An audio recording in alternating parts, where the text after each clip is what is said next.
बाल चल देते हैं। पहुंचे कहां? शीला भाभी के दरवाजे पर। जैसे ही देखा तो शीला भाभी उस समय अपने घर में नहीं थी, किसी कारणवश किसी काम की वजह से बाहर निकल गई।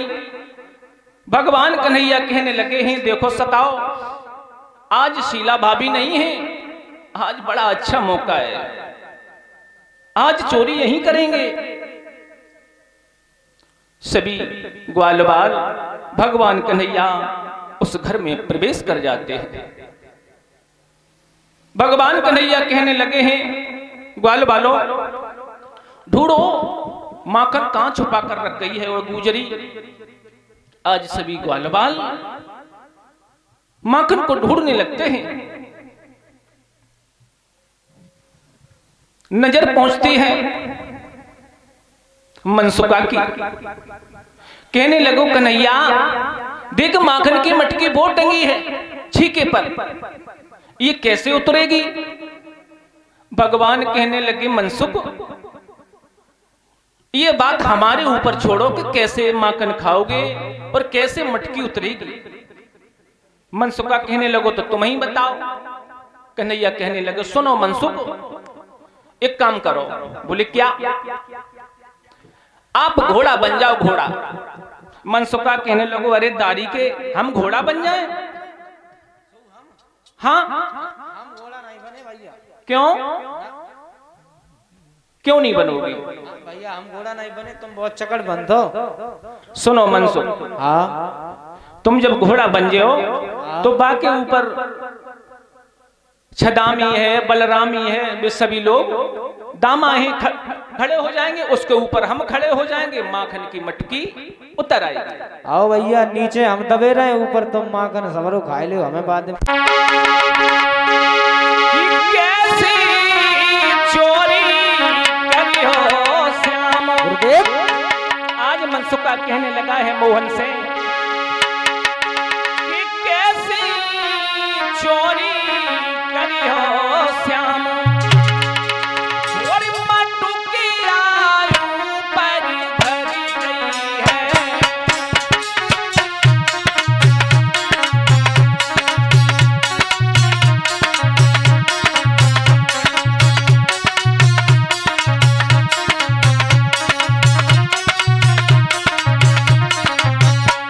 आज मनसुका कहने लगो कन्हैया, ये ग्वालिनी बहुत चालाक है।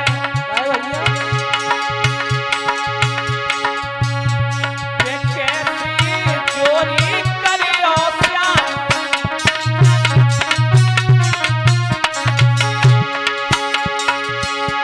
नाई अभी बुद्धि कर रही काम।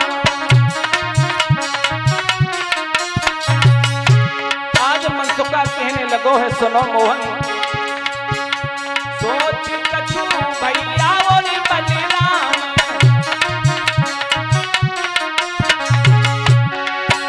और इधर की मटुकिया सीके पे होशियारी कर गई है। कैसी चोरी करी हो श्याम,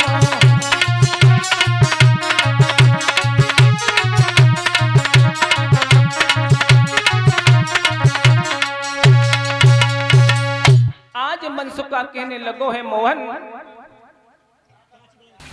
तब तक मोहन कहने लगे हैं, सुनो मनसुका से कि तुम घोड़ा बन जाओ। आज मनसुक घोड़ा बन जाता है, उसके ऊपर सभी ग्वाल बाल चढ़ जाते हैं ताकि ऊपर मनमोहन।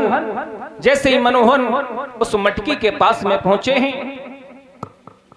माखन खाने लगे हैं, कचू खा रहे हैं, कचू फैला रहे हैं। मनसुका कहने लगो, अरे दारी के, क्या अकेले अकेले माखन खाएगो? अभी तूने क्या कहा था कि हम तुमको भी माखन खिलाएंगे? कन्हैया कहने लगे, खिला रहे हैं। कन्हैया कचू खात जाए रहे, कचू बिगड़ात जाए रहे। देखो भैया, हाँ, खबाए दो ना, नीचे तो हटिए जो। देख मनसुख भैया, नीचे से ना हट जाइए। हम बता देता, खबाए दो हमें ना, हड्डी को शर्मा बन जाए तो अब हम हट गए तो। मनसुख भैया, हाँ, तो लो हम तुम्हें माखन दे रहे हैं। लाओ भैया। आज जैसे ही माखन जब दिया है तो मनसुखा के पास में नहीं आ पाया। मनसुखा कहने लगो अभ्याल हम हटे जाए रहे, अभ्याल हटे जाए रहे। जो मनसुखा हटो तो भगवान कन्हैया उस मटकी को पकड़ के लटक गए, सभी ग्वाल बाल गिर पड़े। अब भगवान कन्हैया ऊपर लटके हैं, जैसे ही लटके हैं तो ये जो छीका था वह टूट पड़ा। भगवान मुरली मनोहर नीचे की तरफ आ गए। सभी ग्वाल वालों ने देखा कि शीला आ रही है, सभी ग्वाल वाले छुप जाते हैं और जैसे ही छुपे हैं तो सिर्फ मनमोहन को पकड़ लिया है। शीला कहने लगी अरे दारी के, तेरो काम चोरी करने को नहीं छूटेगा। बड़े दिनों से मेरे दिल में लालसा लगी थी कि किसी न किसी दिन तो अवश्य पकड़ूंगा और मैया यशोदा के पास में ले जाऊंगा।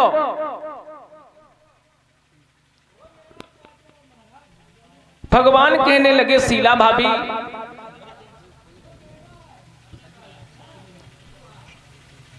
ये जो तुम मुझे पकड़ रही हो, क्यों पकड़ रही हो? बोली मैं इसलिए पकड़ रही हूं, हमारी मटकी ये फूट गई। तो भगवान कहने लगे हैं भाभी ये मटकी मैंने नहीं फोड़ी है, मैंने देखा कि इस पर चींटियां रिंग रही थी तो मैंने उतारना चाहा तो मेरे हाथों से छूट गई, इसलिए ये मटकी फूट गई। मेरे भगवत श्रोताओं, तो भाभी कहने लगी तुझे बता दारी के तेरे मुंह पर ये माखन कहां से आया? कन्हैया कहने लगे हैं शीला भाभी जब हम चींटियां बीन रहे थे ना तो हमारे खुजली मची, मैंने जैसे ही खुजलाया तो ये माखन लग गया होगा, लेकिन मैंने माखन नहीं खाया और ना ही मैंने चोरी की है।